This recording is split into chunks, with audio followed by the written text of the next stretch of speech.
Bonjour à tous. Comme tous les lundis, débriefing du match du Racing Club de Lens de ce week-end. Et c'était contre qui? C'était dans un Bollard plus que comble. 37 000 personnes et des brouettes. 400, quelque chose comme ça. Face à qui? Face à l'équipe qui était le tube de l'année dernière, c'est-à-dire Brest. Donc, c'était Lens-Brest. Donc, même si Brest a très mal commencé sa saison, bon, son match, je sais même plus contre qui c'était, contre Marseille ou je sais plus qui, ils avaient perdu, ils étaient quasiment derniers. Euh, Au niveau de la composition d'équipe, donc dans les buts, Brice Samba, une défense. Alors, oui, il est toujours là, même si lors de la vidéo que j'ai fait pour le match du Panathinaikos, match aller du Panathinaikos en Conference League. Donc c'était la même défense que d'habitude, donc avec Grady, Danso et Medina. Medina qui ne sera pas là pour le match retour face au Panathinaikos, donc là-bas en Grèce. Ça va être tendu, mais bon, voilà, bon soit. Au milieu de terrain, donc en piston, Ruben Aguilar à droite qui retrouve, c'était James Frankowski qui était titulaire en Coupe d'Europe. Là, c'est de nouveau Ruben Aguilar. À gauche, c'est Janer Chavez. Et en pointe, donc en pointe, c'était Sotoka et pas Deliwahi, mais Labo Lascari. Alors, ce qu'on a su un petit peu après, donc c'était le jeune Labo Lascari. Et franchement, il n'a pas fait un match dégueulasse du tout. C'est parce qu'en fait, Eliwahi a eu un petit choc, a eu un choc. Bon, rien d'affolant, je vous rassure, lors du match du Pana. Donc, on n'a pas. Et puis surtout, on était 3 jours après, donc on a fait quelques changements par rapport à ce match-là. C'est pour ça, pas d'Eliwahi devant. Donc, c'était bien Sotoka et la Bolascari en pointe. Donc, le match démarre avec Lens qui appuie sur le champignon direct. Direct. Tout de suite, ils partaient de l'avant. Et c'est la tactique de Will Steele. Quand l'équipe attaque, tout le monde attaque. Quand l'équipe descend, défend, tout le monde défend. C'est un jeu magnifique, la vision de Will Steele. Le match démarre donc très bien, puisque sur une énième offensive, nous sommes à la, attendez, je regarde, oui, à la 19e minute. Donc, le centre je sais même plus qui, oui, de Ruben Aguilar, pour qui, alors même pas, non, non, pardon, c'est le deuxième. Non, non, une offensive. Qui est-ce? Je n'ai même plus son nom en tête. Attendez, je regarde. Oui, c'est Anas Zarouri qui récupère le ballon côté droit, qui transmet une passe magistrale, magnifique. Pour qui? Pour Joner Chavez, qui était un petit peu, alors que c'est notre piston gauche, et il était plus souvent attaquant que défenseur. Et pour qui? Donc Joner Chavez. Joner Chavez qui peut ouvrir la marque. Et dès la 19e minute, le Racing Club de Lens mène 1-0. Que demande le peuple? Que demande le peuple face à quand même Brest? C'est dès la 19e minute. Donc Lens à ce moment-là à 6 points, 2 victoires. Mais enfin le mieux, c'est que Lens, lors de cette première période, continuait à attaquer. Il a eu plusieurs opportunités.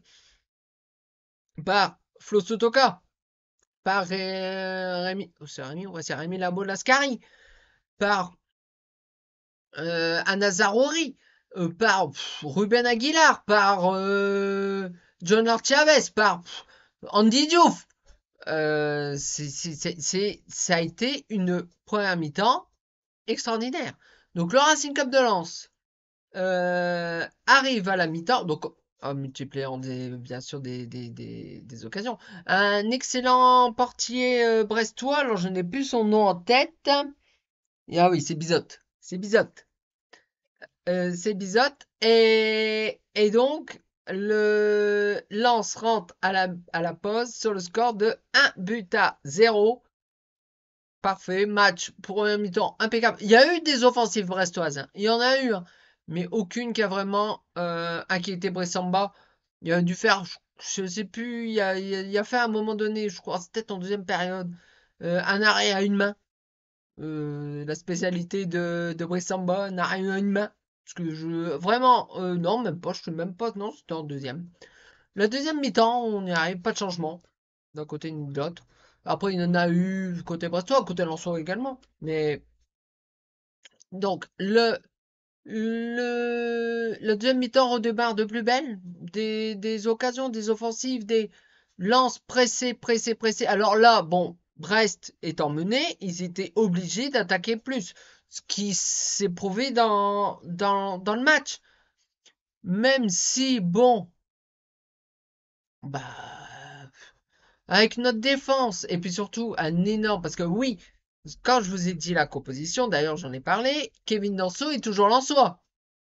Ce sera peut-être plus le cas pour le match du Panathinaikos. Le mercato n'est pas fini. Le mercato se termine samedi, dimanche, je sais même plus. Enfin, soit. Voilà, c'est les dernières heures du mercato. Donc voilà, on espère de tout cœur garder Kevin Danso, mais voilà, les Italiens, ça doit être souvent sûrement du côté de la Roma. Voilà, ils le veulent vraiment. Et lui, on sait qu'il voulait l'Angleterre. Donc peut-être que bon, mais l'offre n'arrive pas encore à la hauteur de ce que veut le Racing Club de Lens. Donc pour l'instant, c'est statu quo. Donc on espère que ça va rester statu quo jusqu'à la fin du mercato. La deuxième mi-temps, alors il y a eu de multiples occasions. Alors justement, des occasions. Alors je n'ai plus le temps. Je n'ai plus le. Voilà, c'était. Ah, j'ai oublié quelque chose. J'ai oublié quelque chose. J'ai dit que c'était la mi-temps. Ah, mais non, j'ai fait une erreur. Est-ce que c'était à la 45e? Et oui, ce n'est pas un Lensois qui a marqué. C'est un Lensois qui a marqué. Un ancien Lensois qui a marqué. Je vous explique. Le Racing Club de Lens donc rentre, donc une occasion. Ruben Aguilar, qui a été très très bon, je trouve, hier soir, il a monté le ballon, il met un ballon fort dans la surface, un centre fort pour dire qu'il y a un Lensois qui coupe. Aucun Lensois n'a coupé, mais un ancien Lensois, oui, puisqu'il s'agit de Julien Le Cardinal qui a signé officiellement cet été, ce qui était prêté par Lens la saison dernière, il a été acheté officiellement là, lors de ce mercato estival, qui trompe son propre gardien. Alors, donc, oui, les deux buts ont été marqués par un Lensois, mais un qui n'est plus Lensois officiellement depuis cet été. Voilà, donc mal au cœur pour lui, mais bon, je pense que s'il devait marquer un but contre son camp, c'était la bonne équipe. Bon, il était désolé, il était voilà. C'est un ancien Lensois et son premier match qu'il fait officiellement en tant que Brestois officiel, pas prêté, il met un but contre son camp. Voilà, donc à la mi-temps 2-0. Écoutez-moi, je me suis trompé tellement que voilà. La deuxième mi-temps donc redémarre sous les mêmes auspices, hein, bien sûr, comme je vous ai dit, avec des occasions. Lens mène 2-0, donc bon, Lens, mais pourtant il y a eu des occasions. À un moment donné, lors de cette période, alors je n'ai plus le temps en tête, hein, il y a eu une frappe de Flo Sotoka, arrêtée par Bizotte. Ensuite, le ballon revient sur, je sais même plus qui. Alors je regarde un petit peu mes notes sur Zarouri. Zarouri qui retire dans le but. On se dit, il va la foutre au fond. Il le mérite parce qu'il a fait un match extraordinaire. Ça faisait que 2 jours hein, qu'il était à Lens officiellement. 2 jours. Il n'a pas été prêté à rien du tout. Ça fait 2 jours qu'il avait signé au Racing Club de Lens. Même avec une acclimatation aussi rapide parce qu'il a été passeur décisif. Il a plusieurs fois failli marquer passeur décisif. Pff, il a tout fait. Il a tout fait. D'ailleurs, il est sorti assez tôt parce que bon, bah, il venait d'arriver, donc bon, il était pas, il sortait autour de la 70e, quelque chose comme ça. Et voilà. Et donc, c'était, en tout cas, ce qu'on va en déduire, c'est que Brest, bah, Éric Roy, notre ancien directeur sportif, avant, ah bon, déjà, quand on était en Ligue 2, ça remonte. Et qui est l'entraîneur de Brest? Voilà, Brest n'a pas fait assez, sachant qu'ils vont jouer la Ligue des Champions bah, dans mi-septembre, quoi. Et puis la nouvelle formule, hein, bien sûr. Ça a été, voilà, je pense qu'il y a beaucoup de questions qui arrivent dans la tête de Eric Roy, parce que en fait, ils n'ont pas fait des masses de recrues lors de ce mercato. Ils ont joué sur l'économie. Donc, bien sûr, il faut continuer à faire vivre le club, mais tu joues la Ligue des Champions, tu as eu, je sais plus combien c'est, une vingtaine de millions, quelque chose comme ça, quand tu fais la Ligue des Champions. Voilà, je trouve que cette équipe va. J'espère de tout cœur qu'ils vont faire voilà, une très très bonne Ligue des Champions et qu'ils vont se qualifier. Bon, surtout la nouvelle formule, hein, ils ont plus 6 matchs, ils en ont 8 hein, en Ligue des Champions. Ils en ont 8 hein, donc. Puis maintenant, c'est un classement intégral. Hein. Je ne sais pas si vous avez un petit peu suivi comment ça va être fait. Ça va être intéressant. Ça va être intéressant. Enfin bref, Lens a gagné son deuxième match de suite. Donc, dans un bollard archi con, parce que la semaine dernière, on a gagné à Angers, hein, 1-0. Hein. Et là, on en a mis deux. Hein. Enfin, même, on en a mis qu'un, mais en fait, on en a mis deux. Hein. Lens a gagné 2-0. Hein. La semaine prochaine. Alors, tout d'abord jeudi. Tout d'abord jeudi, le Racing Club de Lens joue son match retour de qualification d'Europa League, non, de Conference League. Voilà, je vais y arriver parce que l'appel continue. Bon, si je dis Europa League Conférence, hein, bon, excusez, mais bref. Ça a changé de nom. Hein. C'est la Ligue Conference League, Ligue Conférence. Voilà, ça a changé cette année. Donc, son match retour face au Panathinaikos. Donc, Lens a gagné 2-1 jeudi, mais a joué quand même 70 minutes à 10 contre 11 après avoir perdu Facundo Medina. Donc, ce ne sera pas Facundo Medina, ce sera, et je ne sais jamais dire son nom, c'est pas possible. Enfin bref, ce sera pas lui qui sera titulaire. Et attendez, je regarde parce que, à moins que. Attendez, je cherche son nom. Ah, Kouzanov. Abdoukodir Kouzanov. Je sais pas, j'arrive pas à sortir son nom. Qui va remplacer donc Medina jeudi en Europa League. Pas de problème parce que franchement, c'est un joueur de l'Ouzbékistan. Franchement, je crois, j'ai pas d'inquiétude à me faire.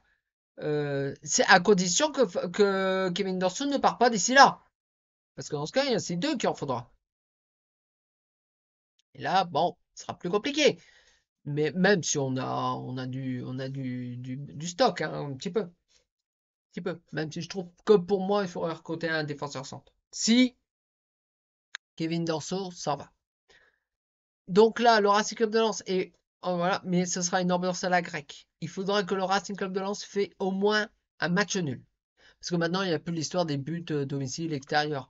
Si la France, si Lens gagne 5-0 là-bas, ou alors non, plutôt, ouais, bon, si, il y a quand même ça, mais ça veut dire que si par exemple là, euh, comment ça s'appelle? Comment il s'appelle? Le Panathinaikos gagne 1-0 contre Lens, bah on partira en prolongation.